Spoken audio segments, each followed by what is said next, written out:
اعوذ باللہ من الشیطان الرجیم بسم اللہ الرحمن الرحیم۔ ناظرین کرام السلام علیکم ورحمۃ اللہ وبرکاتہ۔ انشاءاللہ تبارک و تعالی آج ہم لوگ پڑھیں گے شرح میعات عامل کی النوع التاسع۔ اب تک جو ہے اس سلسلے میں ہم لوگ تقریباً 22 ویڈیوز بنا چکے ہیں۔ انشاءاللہ تبارک و تعالی یہ ہوگا ہمارا پارٹ نمبر 23، اور ہم لوگ پڑھ رہے ہیں اسماء افعال کے بارے میں، جس میں سے 5 کے بارے میں جو ہے جو امر حاضر کے معنی میں آتے ہیں ان میں سے 5 کے بارے میں ہم لوگ پڑھ چکے ہیں۔ 6 کے بارے میں پڑھ رہے ہیں، وہ ہے ہا، ٹھیک ہے۔ اور یہ جو ہے ہا جو ہے کس معنی کے لیے جو ہے وہ اسے وضع کیا گیا ہے، بتا رہے فَإِنَّهُ مَوْضُوعٌ لِخُذ، ٹھیک ہے۔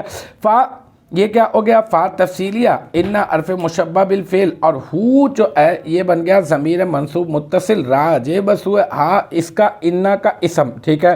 اور پھر موضوع، یہ موضوع اس میں مفعول کا صیغہ ہے بروزن مفعول، اور جو ہے یہ صیغہ واحد مذکر، اس میں ہوا ضمیر مرفوع متصل مستتر راجع بس ہوئے ان کا اسم اس کا نائب الفاعل، اس میں مفعول موضوع کا نائب الفاعل اس میں جو ضمیر موجود ہے، ٹھیک ہے۔